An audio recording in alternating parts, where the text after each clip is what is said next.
Data de nascimento de Tom Cruise: 3 de julho de 1962, Syracuse, Nova York, EUA. Meu nome era Thomas Cruise Quart. Minha infância foi difícil. Meu pai era um homem cruel. Nossa família era pobre. Eu tinha 3 irmãs. Ela estava sempre viajando. Quando completei 18 anos, já havia frequentado 15 escolas diferentes. Era praticamente uma escola nova a cada ano. Mudar de escola significava conhecer novas pessoas, seguir novas regras e não ter amigos de verdade. Isso me deixou deprimido e me fez passar fome. Sua família havia imigrado para Ottawa em 1971. Essa foi a primeira experiência genuína de Tom com a atuação. Eu tinha 10 anos e inventei um papel para uma pequena peça escolar. Não era grande coisa, mas funcionou. Não era constante. Minha mãe deixou meu pai e voltou para os Estados Unidos. Minha mãe o seguiu. Ele mudava de escola o tempo todo. Comida era uma luta. Ele se achava preguiçoso, mas não era. Era apenas mais um jeito de fazer as coisas. A igreja era o caminho mais fácil. Aos 14 anos, entrou para um seminário católico em Cincinnati. Queria ser padre. Não durou muito. Saiu depois de 1 ano. Dizem que foi por causa de uma mudança de família. Dizem que ele foi pego bebendo. Assim, o sonho sacerdotal acabou. Foi cortado do time de futebol americano do colégio por consumir álcool antes de um jogo. E então, outra coisa começou. Fez um teste para uma peça escolar. A apresentação com as Eisen Dolls mudou tudo. Viver no palco. O público gostou dele. Não era atuação, era transformação. Então, em 1980, recém-saído do ensino médio, Cruise fez algo arriscado. Chegou a Nova York com $500 no bolso. Enquanto procurava por testes, trabalhou como garçom e porteiro. Ely abreviou seu nome de Thomas Cruise Map 4 para Tom Cruise. Estudou teatro na escola local. Fez o que pôde. Em 1981, sua grande oportunidade surgiu. Um pequeno papel no filme Bliss Love, com apenas algumas falas, o levou a Taps, onde ele deveria ser apenas um figurante. Ele agradou tanto o diretor com sua atuação que o papel acabou ficando maior. Cruise não perdeu o ritmo. As pessoas começaram a notar. E então veio Os Selvagens da Noite. 1983. Era Steve Randall. Não era o protagonista, mas o colocou entre as futuras estrelas. Ele estava nesse grupo, mas era um projeto arriscado que mudou as regras do jogo. Cruise estrelou Joel Goodson no filme de amadurecimento de 1983 sobre um estudante do último ano do ensino médio que transforma sua casa em um bordel. Era insano, hilário à moda antiga. O filme arrecadou $63 milhões com um orçamento de $6 milhões. As pessoas não apenas gostaram do filme, elas o guardaram na memória. Um momento em particular, com Cruise dançando de cueca ao som de rock and roll clássico, tornou-se famoso. Ele foi indicado ao Globo de Ouro. Ele era mais do que uma promessa. Ele era uma estrela. Mas Cruise não era como outros jovens atores. Ele nem sequer usava dublês nas cenas de sapateado. Ele mesmo realizava as acrobacias arriscadas. Mesmo fora das câmeras, ele se mantinha no personagem em The Outsiders. Os diretores perceberam. Ele treinou como ninguém. Decorou os roteiros com códigos de cores. Ouviu gravações de obras literárias. Praticou a memorização de cada fala. Isso o ajudou a superar sua dislexia. Ele era forte em sua fraqueza. Hollywood o chamou em 1984 com o filme Footloose. Prometeram-lhe $2 milhões, mas Cruise recusou. Em vez disso, arriscou-se em um filme de fantasia extravagante chamado Legend. Foi um fracasso. Disseram que ele arruinou sua carreira, mas Cruise não entrou em pânico. Tom Cruise se tornou um rei de Hollywood com Top Gun em 1986. Arrecadou $176 milhões naquele ano, mais do que qualquer outro filme, e o transformou em uma lenda internacional. Crocodile Dundee ficou logo atrás e quase superou Top Gun por $2 milhões. Mas Cruise levou a melhor. Não só foi fantástico ele interpretar o piloto de caça Maverick, como foi eletrizante. Ele se tornou o rosto da confiança americana, com seus óculos e tudo. O filme foi mais do que um recordista de bilheteria. Ajudou a Marinha a recrutar mais pessoas. Os jovens não queriam apenas assistir a Cruise, eles queriam ser como ele. E no mesmo ano, ele deu outro passo ousado. Fez parceria com Martin Scorsese em A Cor do Dinheiro. Não foi um sucesso estrondoso, mas foi inteligente. custou as 14 milhões e arrecadou as 52 milhões. Cruise interpretou um jogador de bilhar profissional ao lado de Paul Newman na atuação que lhe rendeu um Oscar. Cruise não ganhou, mas conquistou algo mais: respeito. Depois de Top Gun, ele passou a ser visto como uma estrela. Depois de A Cor do Dinheiro, as pessoas começaram a enxergá-lo também como um ator de verdade. O filme demonstrou que ele podia fazer mais do que correr e sorrir. Ele podia estar lado a lado com lendas. Anos depois, em 1988, Cruise fez algo que a maioria das celebridades não faria. Ele deu um passo para trás. Deixou Dustin Hoffman brilhar mais que ele em Rain Man. Mas Cruise não desapareceu. Seu entusiasmo era igual ao de Hoffman, mas o dele era pura emoção. Em um momento, ele joga uma cueca para fora de um carro gritando Kmart Fede. Isso não estava no roteiro. Simplesmente aconteceu. Em uma outra cena, eles estavam em uma cabine telefônica quando Hoffman soltou um pum. Essa foi a expressão de surpresa de Cruise no filme. Seu melhor momento foi quando ele leu o testamento do pai. Era possível ver tudo ao mesmo tempo: a tristeza, o espanto, a traição. Hoffman ganhou o Oscar, mas Cruise foi a rocha. O filme seria vazio sem ele. Então chegou 1989 e tudo mudou. Nascer no dia 4 de julho era incomum. Nada de aviões elegantes, nada de ternos impecáveis. Era uma cadeira de rodas, uma guerra e um homem traumatizado. Cruise interpretou Ron Kovic, um fuzileiro naval da vida real que se tornou ativista pacifista. Foi um papel difícil. Ele se exercitou em uma cadeira de rodas por meses, fortalecendo a parte superior do corpo até que parecesse real. Ele não apenas interpretou o papel, ele o incorporou. As cenas do hospital foram cruas e realistas.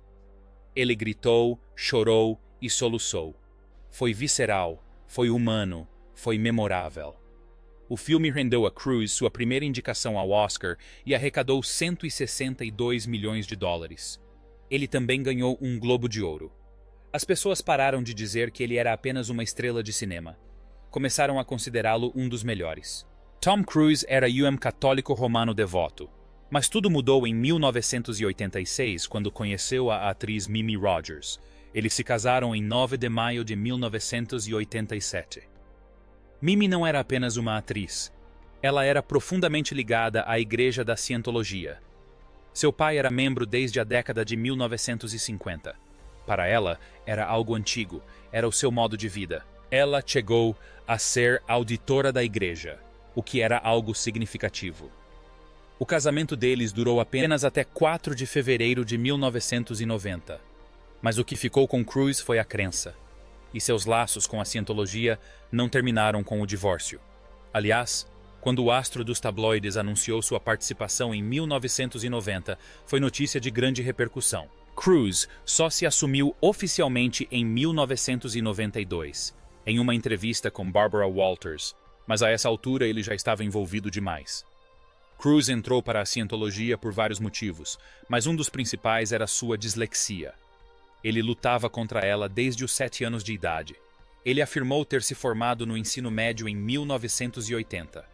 Era praticamente analfabeto. Ler o deixava inquieto. Ele não conseguia pensar com clareza. Sentia-se um tolo.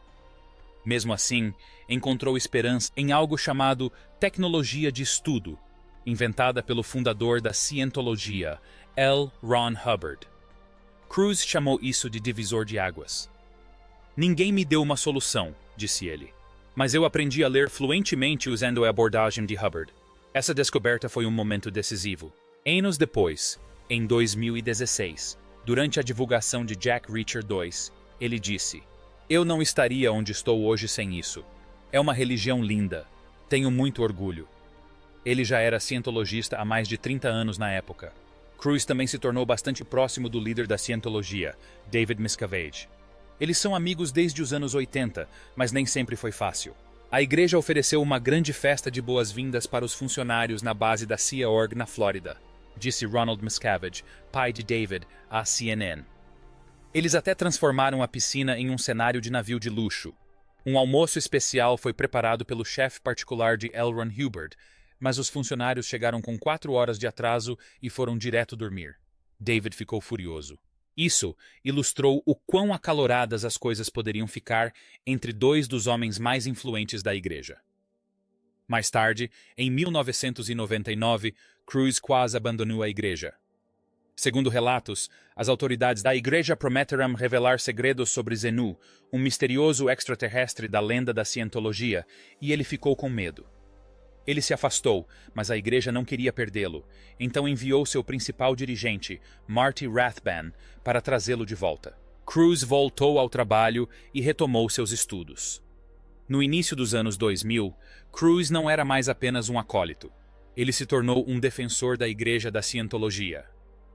Começou a usar sua reputação para tentar obter o reconhecimento da igreja como religião oficial, principalmente na Europa.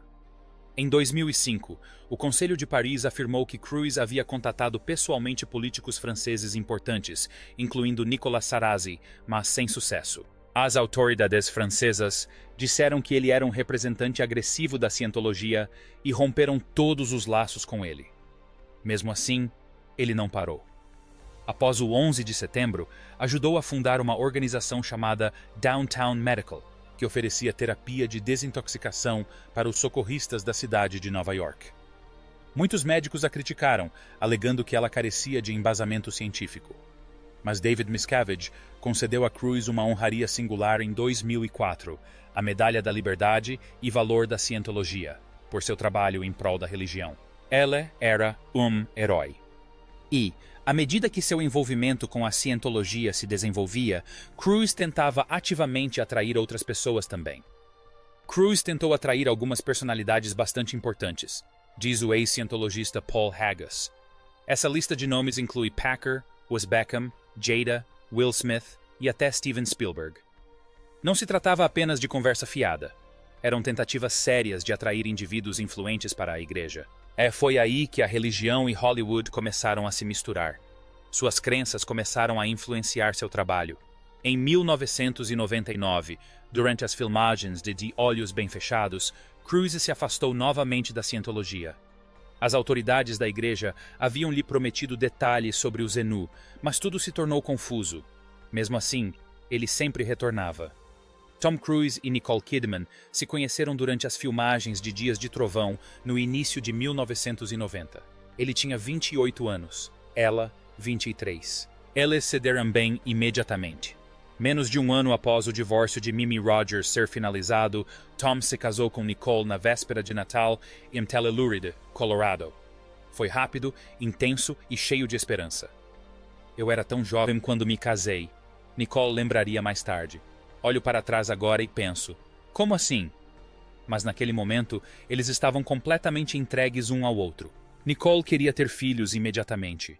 Eu queria ter filhos desde o momento em que Tom e eu nos casamos, disse ela. Mas algo trágico aconteceu logo no início do casamento. Nicole teve uma gravidez ectópica. Foi doloroso física e emocionalmente. O bebê não sobreviveu. Eles ficaram devastados. Essa perda os levou à adoção.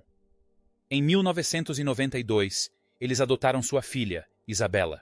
Em 1995, tiveram um filho, Connor, e as crianças os acompanhavam nos sets de filmagem. Por um tempo, pareceu a família perfeita de Hollywood.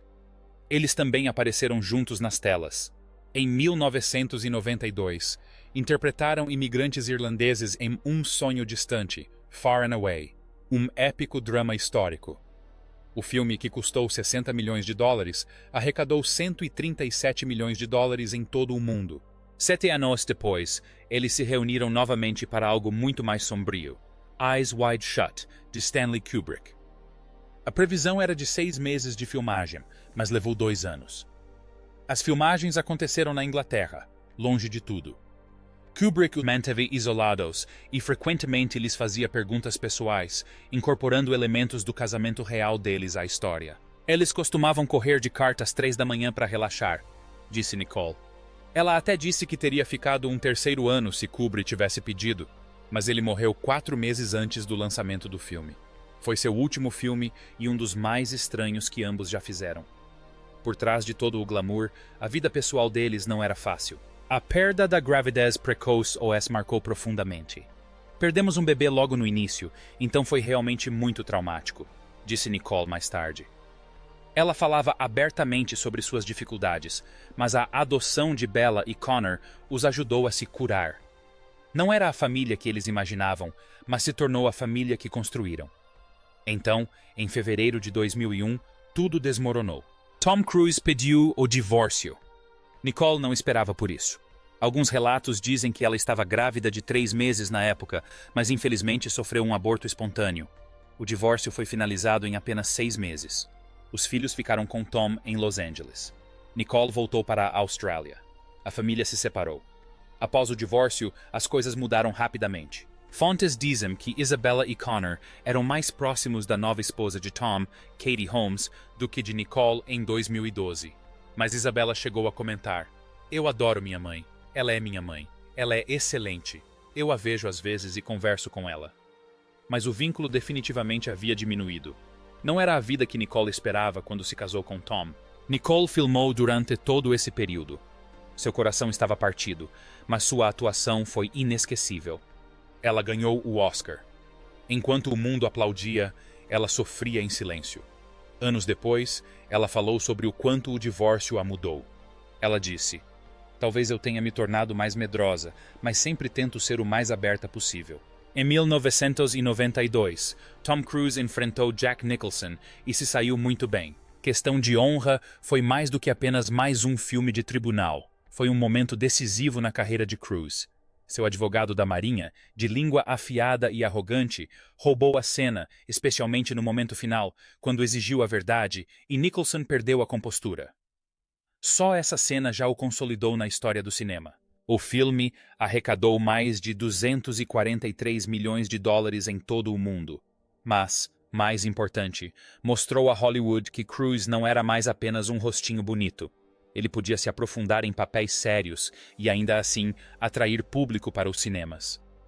Então, em 1994, ele fez algo ainda mais arriscado. Interpretou um vampiro. Não um vampiro qualquer, mas Lestat, um imortal sedutor e perigoso. Em entrevista com o vampiro, Rice, a autora do livro, detestou a escolha do ator para o papel.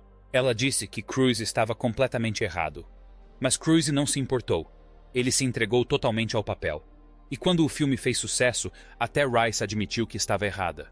Ela comprou um anúncio de página inteira para se desculpar. Era assim que ele era bom. O filme se tornou um sucesso, e Cruise provou mais uma vez que podia correr riscos que a maioria das estrelas tinha medo de correr. Em 1996, ele não era apenas um ator, ele comandava tudo. Missão Impossível não era apenas um filme, era o filme dele. Ele o produziu, estrelou e ajudou a transformá-lo em um sucesso estrondoso de bilheteria. Orçamento de US 80 milhões, retorno de US 457 milhões. Ele até fez a cena maluca em que fica pendurado por cabos. As pessoas não estavam mais apenas assistindo a Tom Cruise. Todos estavam ansiosos para ver o que Cruise faria a seguir. Naquele mesmo ano, ele se virou e presenteou o mundo com Jerry Maguire. Sem armas, sem acrobacias, apenas coração. Show Me the Money não era apenas uma frase. Entrou para a cultura pop. O filme arrecadou 273 milhões e rendeu a Cruise sua segunda indicação ao Oscar. Ele não estava mais em busca do estrelato, ele era a estrela. Quando todos pensavam que o conheciam completamente, ele surpreendeu a todos novamente. Em 1999, Cruise apareceu em Magnolia como Frank T.J. Mackey, um homem barulhento, atormentado e emocionalmente destruído que se escondia atrás de discursos machistas. Ele não pediu que o público gostasse dele. Ele os desafiou a assisti-lo por 20 minutos em cena. Ele roubou a cena. Ele recebeu mais uma indicação ao Oscar e um Globo de Ouro. Os críticos que duvidavam dele agora elogiavam sua coragem. Sua vida pessoal veio à tona nessa época. Em 2000, durante as filmagens de Vanilla Sky, Cruise conheceu Penelope Cruz. A química entre eles foi instantânea, mas mantiveram o relacionamento em segredo até que o divórcio de Cruise com Nicole Kidman fosse finalizado. Em 2001, ele e Cruise estavam em todos os lugares. Tapetes vermelhos, fotos de férias, entrevistas elogiosas. Nos bastidores, Cruise parecia apaixonado. Ele cozinhava para ela, planejava surpresas, até fantasiava sobre pedi-la em casamento. Mas algo não estava certo. Cruise não conseguia se conectar com os filhos. Cruise não parava de falar sobre Kidman. O relacionamento começou a ruir. Eles se separaram em 2004. A versão oficial era de conflitos de agenda de filmagens, mas fontes internas afirmavam que tinha mais a ver com a cientologia. Após o término, algo estranho aconteceu. Segundo relatos de ex-cientologistas, a igreja assumiu a missão de encontrar uma nova namorada para Cruise. Não da maneira usual. Isso foi orquestrado. Mulheres dentro da igreja foram entrevistadas sem saber que estavam sendo avaliadas como possíveis parceiras para Tom. Não se tratava de amor. Tratava-se de imagem, lealdade e controle. Cruise era o rosto da cientologia e a igreja faria qualquer coisa para mantê-lo feliz. Eles chegaram a personalizar seus carros e transformar um hangar em um retiro particular, tudo para manter seu queridinho satisfeito. Então veio a pior história de todas, a de Nazan Bonadi, jovem, inteligente, leal à igreja. Mas não era boa o suficiente. Ela teve que mudar o cabelo, o estilo, toda a sua vida. Teve que aprender o que Tom gostava. Quando cometeu um pequeno erro, tentando entender o que o líder religioso falava rápido, Cruise ficou furioso. Gritou, bateu na mesa. Apenas 2 semanas depois, ela foi dispensada. Sem discussão, apenas uma ordem. Depois disso, ela deixou a igreja e reconstruiu sua vida como atriz. Nem ela nem Cruise jamais admitiram o que aconteceu, mas muitas pessoas próximas a eles o fizeram. E então, Katie Holmes apareceu. Cruise chegou a Roma com Holmes apenas 33 dias depois do término do noivado anterior dela. Abril de 2005. A imprensa ficou alvoroçada. Ela tinha 26 anos. Ele, 42. As pessoas começaram a chamá-los de Tomcat. Holmes havia dito certa vez que sonhava em se casar com Cruise, e agora lá estavam eles, de mãos dadas, sorrindo para as câmeras. Mas fontes internas sussurravam sobre controle, sobre acompanhantes da cientologia a seguindo, sobre a rapidez com que tudo aconteceu. Holmes não parecia mais a garota de Dawson's Creek. Parecia ter sido engolida pela situação. Então veio o sofá. 23 de maio de 2005. No programa da Oprah. Cruise estava lá para promover Guerra dos Mundos, mas no instante em que perguntaram sobre Holmes, ele se descontrolou. Pulou. Gritou, ajoelhou-se e segurou as mãos de Oprah. A plateia aplaudiu sem jeito. Os telespectadores em casa não tinham certeza se era real ou um colapso. O vídeo viralizou, antes mesmo de o termo viralizar existir. Os estúdios entraram em pânico. A Paramount teria perdido até 50 milhões de dólares. As mulheres, especialmente aquelas que suspiravam por Cruise há anos, de repente se afastaram. O queridinho de Hollywood virou piada em poucos minutos. Tom Cruise estava no auge da fama. Mas, num piscar de olhos, tudo mudou em junho de 2012. Katie Holmes pediu o divórcio de forma repentina, pegando-o totalmente de surpresa. Eles estavam casados há mais de 6 anos, mas Holmes tinha um propósito: proteger a filha, Suri, da cientologia. O próprio Cruise reconheceu isso durante um depoimento judicial um ano depois. Seus advogados orquestraram tudo em segredo. Em apenas 2 semanas, o divórcio foi finalizado. Katie não só deixou Tom, como também deixou a igreja. Segundo relatos, ela temia que Cruise quisesse envolver Suri completamente na cientologia, e ela não permitiria que isso acontecesse. Esse não foi o único golpe. Anos antes, em 2006, Cruise sofreu um grande revés em sua carreira. Seu parceiro de longa data, o estúdio Paramount Pictures, encerrou a relação de 14 anos de forma pública e brutal. O presidente da Viacom afirmou que o comportamento recente de Cruise havia prejudicado sua imagem e seus filmes.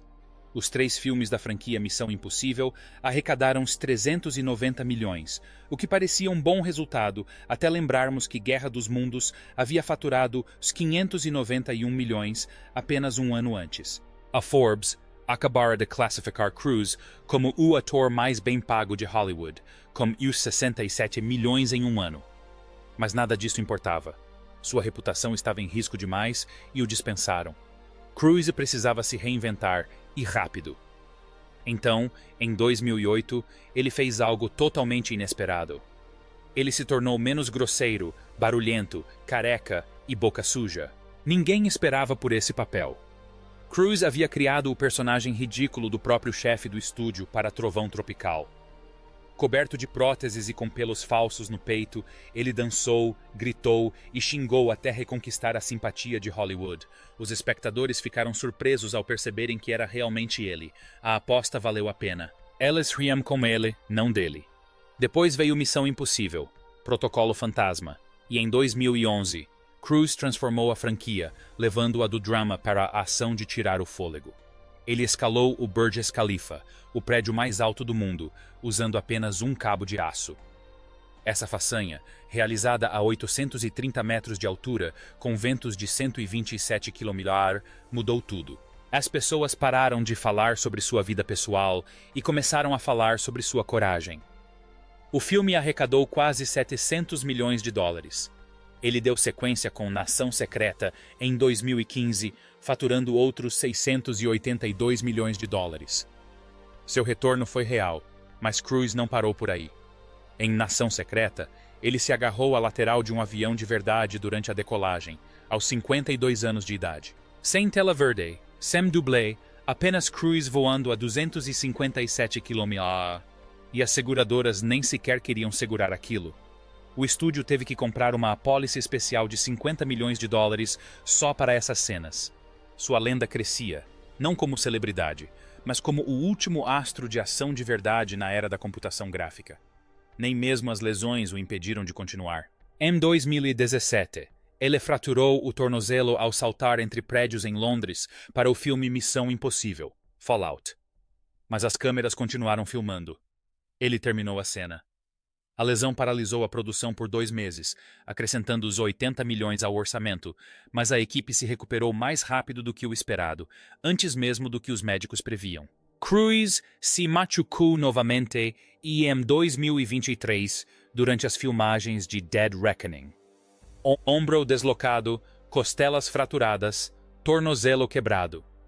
Mesmo assim, ele terminou o filme. Os fãs apreciaram a autenticidade. Os críticos elogiaram a ação. Nada de fingimento sob a direção de Cruise. Enquanto a maioria das estrelas migrou para contratos de streaming durante a pandemia, Cruise permaneceu fiel. Ele disse, Top Gun. Maverick precisava ser visto nos cinemas. Quando finalmente estreou em 2022, foi um sucesso estrondoso.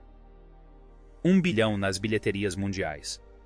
O maior sucesso do ano, maior que Jurassic World, maior do que qualquer um imaginava ser possível. Cruise faturou cerca de $100 milhões só com esse filme. Não foi apenas uma sequência, foi o auge de sua carreira. Depois de 36 anos, Top Gun estava de volta aos negócios, e Cruise também. Uma lata e uma porta de palmeira honorária. Os críticos chegaram a dizer que era melhor que o original, mas, nos bastidores, havia algo sobre o qual ele não falava: sua filha, Suri. Após o divórcio, Cruise teria parado de vê-la. O último contato conhecido foi em 2013. Ela tinha apenas 7 anos.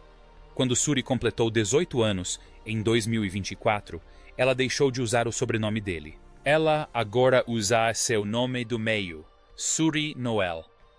Ela está indo para a Universidade Carnegie Mellon. Ex-membros da Scientologia dizem que a política de desconexão da igreja pode ser a culpada. Kate deixou a igreja, o que poderia tê-la rotulado como uma pessoa supressiva e, por associação, Suri como uma potencial fonte de problemas. Isso significa que Cruise pode ter rompido os laços por causa de sua fé. E ele ainda mantém contato com seus filhos adotivos do casamento com Nicole Kidman, Connor e Isabella, porque eles permaneceram na igreja. Mas Suri saiu de sua vida. Agora, os rumores estão circulando novamente. Em 2025, Cruise, então com 62 anos, foi visto diversas vezes com Ana de Armas. Tudo começou com um jantar discreto de Dia dos Namorados em Londres. Depois, ela foi vista com seus cachorros em um resort usando o helicóptero particular de Cruise. 3 dias depois, eles saíram juntos da festa de aniversário de David Beckham às 3 da manhã, tentando escapar das câmeras. A revista People afirma que são apenas amigos, mas as imagens contam outra história. Ambos estão solteiros, ambos são famosos, e a repercussão não vai diminuir.